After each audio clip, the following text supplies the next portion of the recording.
I'm going to do my newborn assessment, and I have a little stuffed animal here, and I have my flashcards just to keep me on track. So newborn assessment, normally right away you'll be able to tell the airway because the baby will be coming out crying. So that's a good thing. The airway is patent and they are breathing, so we know about respirations. We can also check respirations by listening or observing and counting, and normally these respirations will be pretty fast. Anywhere between 30 and 60 is normal for a newborn baby. We can check the temperature, which will be axillary. And we'll check the temperature. And then an apical pulse, which we'll listen to for a full minute. So, let me do that. I would have cleaned my stethoscope. Listen to the apical pulse. And it would be anywhere between 110 and 160, which is normal. While I have my stethoscope, I'm going to listen to the bowel sounds, and they should have bowel sounds present. And then I'm going to lift the baby up and listen to the lung sounds.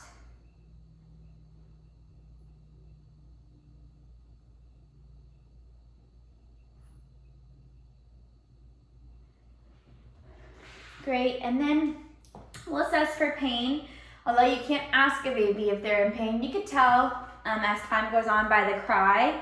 We can also tell if they're making like grimacing faces when moving certain things or touching certain areas. That could be an indication of some pain. Then we're gonna weigh the baby, so we'll get it all set up. We'll put a blanket out on top, zero out the scale, place the baby on, and we'll get it in pounds and also in kilograms. We need kilograms, but mom and dad want pounds and ounces, so we'll do that. And while they're there, we'll check the length of the baby. So we could pull out the two sides of the scale, or we could mark on a blanket and then measure that to get the length, which we also want in inches and centimeters. And then from there, since we'll have that tape measure out for measuring, we can measure the head. I don't have a tape measure with me, but we'll measure the circumference of the head and get that. We'll measure the circumference of the chest, and we'll measure the circumference of the abdomen. And we'll do all of those in centimeters.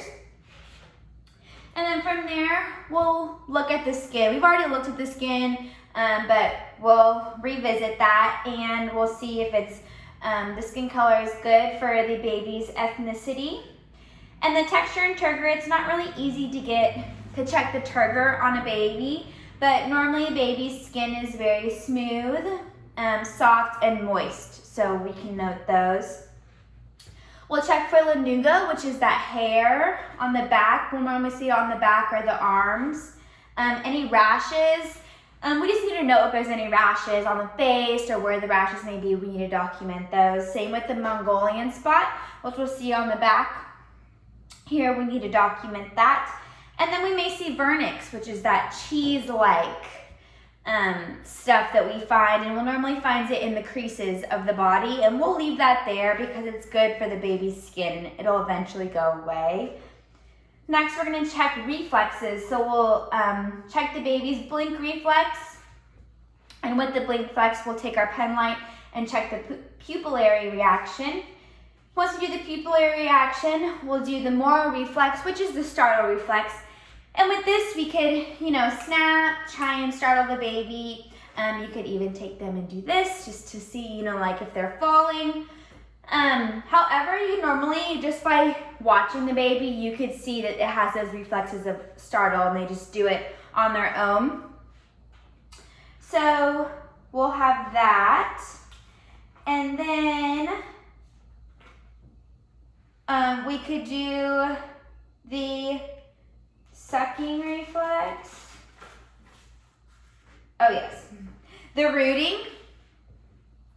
So with the rooting, we're going to gently touch the baby's cheek, and the baby will normally turn their head towards you and with gloves. That's when you can stick your finger in the baby's mouth to check the sucking reflex, and we can also feel for the hard and soft palates at that time too. Once we do that, we'll do the palmar grasp. So we'll put our fingers in the baby's hand and they should grasp on, same with toes. And then we'll do the Babinski where we make that J and the baby's foot should fan out, or their toes should fan out. Then we'll face the baby on their tummy, obviously with the head to the side. And we will see that the baby will try and crawl. So we'll see that little scoot. Then we'll check for the trunk incurvation. So we'll just run our finger down the side of the baby's belly, and they should curve to each side as you touch that specific side. Then we'll look at the head. We're gonna look at the molding and just the appearance of the head in general. We'll look at the fontanelles and feel each fontanelle to see if there's any overlapping of any sort. If there is a cephalohematoma, it's just a blood blister that should go away on its own. It could be from pressure while in mom. And then the caput. There is no overlapping with the caput. Then we'll look at the face for symmetry, eyes, nose, mouth, and make sure all that is there. We'll check to see if the baby was a forceps baby or a vacuum baby. Sometimes with the forceps, they could have marks on their face, and vacuum, they could have a mark on their head. And the milia, they may also have that, which are those little bumps normally around the nose, and those are normal, that will go away as well. So for the nose, we want to check the nares. We'll close that baby's chin, or close their mouth, and place one finger under each nair to make sure both nostrils are working and the baby can breathe well. Next is the ears. We first want to check the lining of the ears. They match up with the eyes. That'll tell us genetic, if there's any chromosomal susceptibilities. And then we'll look at the external shape of the ear to make sure that it's correct. There's no extra skin. We'll make sure that there is a canal. And then we could check hearing. Normally you could check hearing just by baby responding to mom's voice, because later on there will be a full hearing exam. Now we're gonna move down to the mouth. So with the mouth, we wanna make sure that there's symmetry. We already checked that hard and soft palate. And we wanna make sure that the tongue is freely movable, that there's no problems with the baby moving their tongue, because if there is, then they can have problems latching onto mama's breast for breastfeeding. Next, we're gonna check eyes. The eyes should be, or the pupils should be equal, round, and reactive to light. We wanna make sure that the placement of the eyes is correct, the coordination, the color, that they're movable, they can move. We wanna make sure that they have the cornea, the pupils, the sclera, and the conjunctiva. We could pull down the baby's eyes to make sure that they're pink. Vision-wise, baby's vision will change, but the most important is that they could see mom and dad. So when someone is holding them, this is the distance for the most part that they're able to see clearly. We want to make sure that they have their lacrimal gland, and as well, they may or may not have eyelashes, but that's also something that you can note if they do. Next, we'll look at the neck. Make sure there's no extra nuchal folds. And then we'll check the clavicle. So when we're checking the clavicle, we're looking for any bumps that we feel, because that means the clavicle was fractured during birth. And then we could also tell if there's clavicle problems when the baby's reflexes they're not symmetrical, they're asymmetrical. So if one arm can move freely but the other arm isn't, that could be another indication of a clavicle problem. And just want to make sure that the neck is movable, that it's strong. Then we'll move on to the chest. So we want the chest to be pink. We want to look for the expansion and retraction. So since this baby, we already listened to their breath sounds, and there is unlabored breathing, there shouldn't be any extra movement of this sort for the baby while they're breathing, because it was unlabored. Since it is a full-term baby, the breast will be slightly elevated, and that is normal. That's what we want. For the heart, we already listened to the pulse, which was in normal range, which is 110 to 160. And if there is a murmur, that is okay right after birth. That is very normal. Then next, we'll look at the abdomen. We want to look at the belly button, make sure that it is Midline, we're gonna check the clamp, and it should be clamped until dry. Then the umbilical cord will be moist. We wanna check the femoral pulses, and then the inguinal area to check for any inguinal hernias. Next, we're gonna do the extremities. With the extremities, you know, we're seeing the baby is flexing symmetrically, so that's good. That's already noted. We wanna make sure that there's 5 fingers and 5 toes. When we pick up the baby, move him to his back, his spine should curve in a C. And we wanna make sure that there's no spinal indentations of any sort, because that could be a sign of spina bifida. So we wanna check that as well. And while we're here, we can check the symmetry of the bottom, and everything looks right there. This can help us determine if there's any hip dislocations. When looking at the symmetry of the bottom, you can tell from the front as well, but it may be easier to tell from the back. You can also tell for hip dislocations if you're supporting the knees and the hips. If you move the legs up, out, and down, you'll be able to hear a clicking. Hear and feel a clicking, and that can tell you that the hips of the baby were dislocated during birth.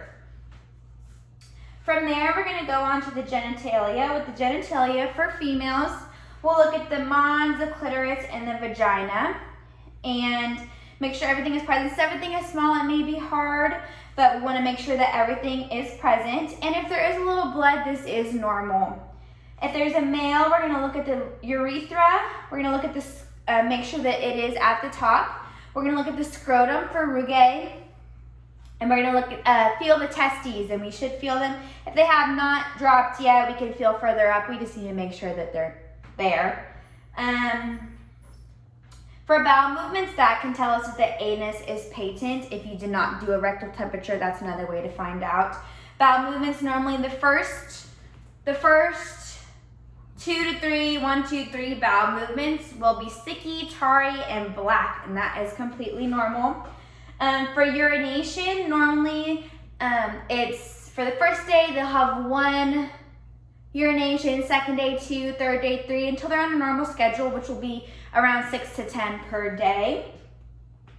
When we check the skin, again, we want to check that the central part of the skin is pink, and the hands and the feet may be blue, which is totally okay. While checking the skin, we'll look for jaundice. So the jaundice is an increase in bilirubin, and it normally happens because the baby's liver is still immature.